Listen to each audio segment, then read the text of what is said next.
Longtemps dans l'ombre, N'Golo Kanté est aujourd'hui l'une des valeurs sûres de la Première Ligue.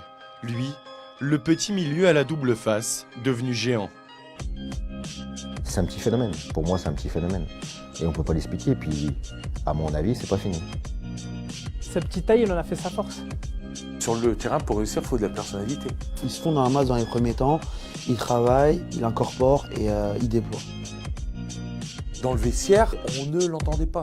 Mais une fois qu'il est sur le terrain, c'est plus le même.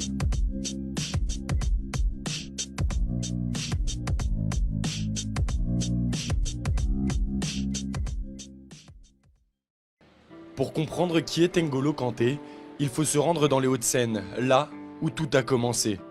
Comme ce petit de la jeunesse sportive de Suresnes, N'Golo Kanté a longtemps longé les grilles du stade Maurice Hubert. Pendant toute son adolescence, le petit N'Golo s'est époumoné sur cette pelouse, là où il a laissé une trace indélébile dans les têtes des jeunes joueurs.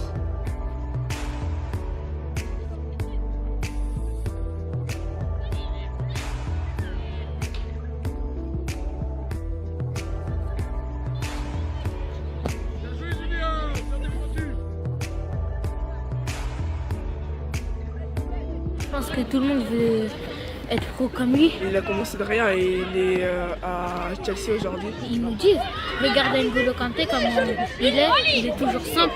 On le prend beaucoup comme exemple ici à Suresnes. Pour moi, c'est comme un rêve et j'aimerais bien être comme lui. À l'image d'un homme à la discrétion extrême, il est difficile de trouver trace du passage d'N'Golo Kanté au club. Quelques photos exposées entre des coupures de presse, mais rien d'autre, si ce n'est des souvenirs impérissables pour ses anciens coéquipiers, proches d'N'Golo Kanté depuis des années. Quand tu lui parles, et son truc, il fait juste ça. Ok, il te sourit, et tu sais que voilà, il te respecte, il respecte tout le monde. C'est ça la base, il respecte tout le monde, peu importe qui t'es, peu importe le niveau que t'as. À l'époque, il jouait, le coach le mettait milieu sur un côté. Et puis le gars, il était sur son côté et sa petite taille, sa rapidité, sa vivacité, ça faisait sa force. Et donc on ne sentait pas de carence là-dessus, bien au contraire. C'est un peu comme les artistes de musique, c'est-à-dire que l'artiste, tu le vois au quotidien, il est normal. Et puis dès qu'il monte sur la scène, il s'est transcendé. Il y a 10 ans, déjà, on sentait que le football c'était fait pour lui et qu'il lui était fait pour le football. À mon avis, le terrain, le football, c'est son moyen d'expression. C'est là où il est le meilleur. N'Golo n'a jamais eu besoin de parler sur un terrain de football. Il s'exprime avec ses jambes. Donc, et puis d'ailleurs, il ne parlait pas du tout sur un terrain de football. C'est-à-dire que moi, j'ai encore des anecdotes où les mecs, ils le découpaient. Tu vois, c'est moi qui montais au créneau jusqu'à je prenais des jaunes pour te dire, alors que lui, il ne parlait même pas. Alors que c'est lui qu'on venait découper sur le terrain. Donc il a toujours eu cet état d'esprit de je joue. Né dans le 10e arrondissement de Paris, N'Golo grandit ici, dans le quartier des Géraniums, à Rueil-Malmaison. Entouré de 8 frères et sœurs, Kanté se construit au sein d'un cocon familial très discret et surtout marqué par la mort de son père à tout juste 11 ans. À peine majeur, N'Golo Kanté quitte la région parisienne pour le Nord et le port de Boulogne-sur-Mer. Alors en DH, l'US Boulogne lui propose un contrat amateur.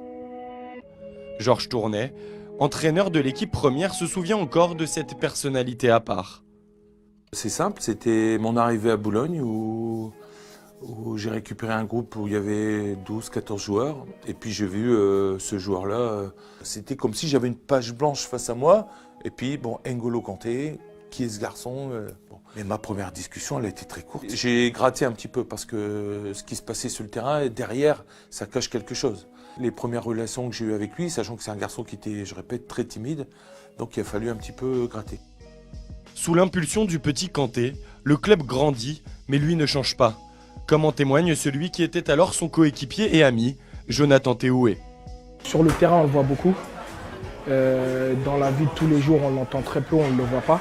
On ne peut pas différencier aujourd'hui l'homme et le sportif, c'est lié. Sur le terrain, pour réussir, il faut de la personnalité. Bon. Or, dans le vestiaire, il était, il avait son petit casier, on ne l'entendait pas. J'ai passé 1 an dans le vestiaire avec lui, tu l'entends rarement. Quand il fallait monter d'un cran, quand il faut monter le niveau de performance ou de l'agressivité, N'Golo savait répondre. Il n'y a jamais eu de préparateur mental ou de psychologue, ni rien du tout.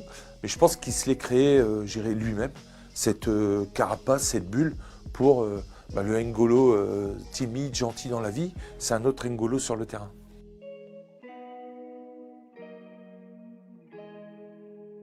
On a eu une discussion chez N'Golo, mais sur le terrain, comment tu arrives à faire la part des choses? Parce que sur le terrain, tu ne te laisses pas faire et tout. Et en fait, ce qu'il avait vécu en n'ayant pas été retenu dans les centres de formation, puis en étant à Suresnes, et une telle volonté de réussir, c'est une motivation intrinsèque qui a fait que ça l'a fait progresser. Et je suis persuadé que c'est dit le jour où je vais y être et que je vais avoir mon poste, je ne vais plus le lâcher, quoi. Ça, c'est un truc que j'ai ressenti de façon très forte. Je dirais, il s'est programmé progressivement, mais il s'est programmé sur les échecs. À l'époque, à Boulogne, il y avait beaucoup de jeunes, il y avait même des joueurs plus jeunes que lui ou des joueurs de son âge, qui avaient un comportement diamétralement opposé au sien. C'est-à-dire qu'ils jouaient même peut-être moins souvent que lui, mais ils réclamaient beaucoup plus. Il ne m'a jamais dit me réclamer quelque chose. Voilà. Je suis toujours allé vers lui pour lui donner. C'est jamais lui qui m'a dit, coach, voilà, vous avez vu, j'ai fait ça, moi j'aimerais bien voir ça et ça et ça. Jamais. Tu l'entendras jamais dire, ah aujourd'hui la séance elle était dure, ceci, cela. C'est un mec, il est content d'être là, il s'entraîne et vraiment il kiffe, quoi. Je pense qu'il prend juste son plaisir en jouant au foot et puis c'est tout. Un jour, au bout de, 3 semaines, on travaillait dur le matin, l'après-midi, puis je le revoyais partir avec sa trottinette. Il y avait une montée avant d'arriver au centre d'entraînement. Et souvent le matin, je le croisais sur cette montée là en train de marcher. Il y en a qui avaient des voitures et tout. On a travaillé dur là depuis 15 jours, 3 semaines. J'ai dit à N'Golo, reprenez-le de temps en temps avec vous et tout. Il m'a dit non, il dit. Non, tranquille, je vais monter à pied et tout, t'inquiète. C'est un mec, voilà, il demande de rien. Ce que j'ai vécu avec lui, ça reste unique. Devenu trop grand pour Boulogne, Kanté signe à Caen et découvre la Ligue 1, mais surtout le monde professionnel. Un monde auquel il s'adapte rapidement en restant toujours lui-même, taiseux et en retrait dans la vie, déterminé et sûr de lui sur le terrain. On l'a signé au mois de janvier, donc après il est arrivé pour la saison d'après, bien entendu.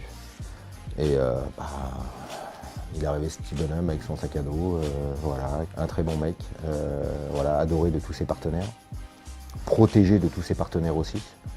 Et puis voilà, il s'est mis dans le moule rapidement. Dès les premiers matchs, je me rappelle des paroles de 2 ou 3 joueurs qui m'ont dit mais t'étais le chercher où lui, voilà quoi, parce que dès les premiers matchs il avait été au-dessus du lot. Moi j'ai toujours dit que sa qualité première, c'est toujours de se mettre au niveau. C'est de se mettre au niveau et être au-dessus du lot. Par contre c'est quelqu'un de très têtu, il sait où il veut aller. Je me rappelle très bien, on a renégocié un contrat, je peux vous dire que c'est pas facile avec lui. Il y a des négociations, il négocie avec son agent, il doit jouer, il joue.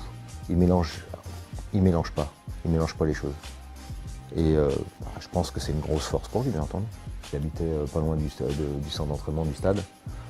Et il arrivait tous les matins quand il n'avait pas le permis avec son sac à dos, on partait au vert avec son sac à dos. Puis après sur le terrain, une fois que le sac à dos est enlevé, une fois qu'il a mis les chaussures, c'était un autre homme, quoi. Frank Velfringer est agent de joueur. Il a failli s'occuper d'N'Golo Kanté lors de son passage à Caen, mais la personnalité du jeune milieu ne le convainc pas. En fait, N'Golo Kanté, c'est un ami à moi qui me l'a ramené. On m'en avait parlé déjà quand il était à Suresnes en PH. Bon, après, je n'avais pas prêté attention. On me l'a ramené quand je jouais à Caen. Donc, sur un rendez-vous, j'ai parlé avec lui, voilà, ses objectifs et tout. Bon, c'était très difficile de savoir ce qu'il voulait vraiment. Il n'avait pas une approche de l'avenir vraiment très lointain, c'est-à-dire que c'est un garçon qui vivait le moment présent. J'ai pas senti vraiment une réelle envie. Puis voilà, il était dans un cursus où ça servait à rien de tenter quelque chose. Donc j'ai préféré arrêter. C'est un super joueur, donc c'est un regret. À Leicester, N'Golo Kanté ne perd pas de temps. Au terme de sa première saison, il soulève le titre de champion d'Angleterre comme l'un des hommes clés du milieu de Claudio Ranieri. Encore une fois, il met à profit sa capacité d'adaptation, toujours sans rien dire, concentré sur ses objectifs. Ranieri a intégré N'Golo Kanté dans un contexte tactique assez défensif d'une équipe qui n'avait pas souvent le ballon en fait, qui était en position d'attente sans ballon et qui ensuite évoluait en contre-attaque assez rapide. Donc N'Golo Kanté était un récupérateur important. C'était lui qui était chargé de gratter les ballons dans les pieds adverses et de rapidement les projeter vers l'avance en les donnant aux techniciens qui étaient Riyad Mahrez ou Jamie Vardy. Il a été leur porteur d'eau en fait. C'était le meilleur récupérateur de Première Ligue la saison dernière. C'était le leader en termes de tacle, en termes d'interception. Et donc forcément, ça a offert des libertés à Mahrez et Vardy. C'est clairement un joueur qui leur manque par son activité, voilà, tout simplement dans la récupération du ballon, dans une équipe qui subit beaucoup. Il faut ces joueurs qui soient capables de soulager en allant gratter les ballons dans les pieds adverses. Et N'Golo Kanté faisait ça de mieux que personne en Première Ligue la saison passée. Ce qui ressort du personnage N'Golo Kanté, c'est une grande humilité. C'est-à-dire que cette faculté, on a l'impression qu'il garde son sang-froid dans n'importe quel club en fait. Je pense qu'on sous-estime peut-être mentalement, il a une énorme force mentale de savoir ne pas se mettre la pression, de savoir gérer cette pression en plus, ou en tout cas de garder une certaine insouciance par rapport à tout ce qui lui est arrivé. Ouais. Son rendement est tel que Chelsea débourse 35 millions d'euros et Kanté découvre les exigences d'un grand club. I like this type of player and I think that in the team that you want to win, you need this player. Mais comme un éternel recommencement, Kanté apprend et travaille jusqu'à s'imposer comme l'un des cadres du système Conte. Et malgré un rôle un peu différent qu'à Leicester, N'Golo assimile très rapidement les demandes du coach italien. Dans le contexte tactique, disons que Chelsea est parfois amené à avoir un peu plus le ballon que Leicester, mais ce qui est intéressant, c'est qu'on voit beaucoup plus se projeter vers l'avant que c'était le cas la saison passée où il était plus vraiment extrêmement défensif. On le découvre presque voilà, créateur aussi dans les 30 derniers mètres. C'est un domaine dans lequel on n'imaginait pas qu'il pouvait être performant. Il arrive aussi à montrer par séquence, certes c'est pas son principal atout, qui peut porter le jeu vers l'avant et être créatif. Il montre à Chelsea presque d'autres éléments de sa palette en fait. Il montre à Chelsea qu'il est beaucoup plus complet que ce qu'on pouvait soupçonner. On le réduisait beaucoup à un milieu récupérateur. À Chelsea, il entourait d'éléments de qualité supérieure sans faire injure à Leicester, que lui arrive à mettre en valeur et qui le met lui aussi personnellement en valeur. Et il est tout à fait à sa place à Chelsea et je pense même que c'est presque le maillon numéro 1, l'élément essentiel de cette équipe cette saison. Sans un mot, N'Golo Kanté a donc convaincu partout. À tel point que lorsqu'il revient à Leicester avec les Blues, Ranieri lui réserve un accueil un peu spécial, comme pour mettre un geste sur le vide qu'il a laissé chez les Foxes et partout où il est passé.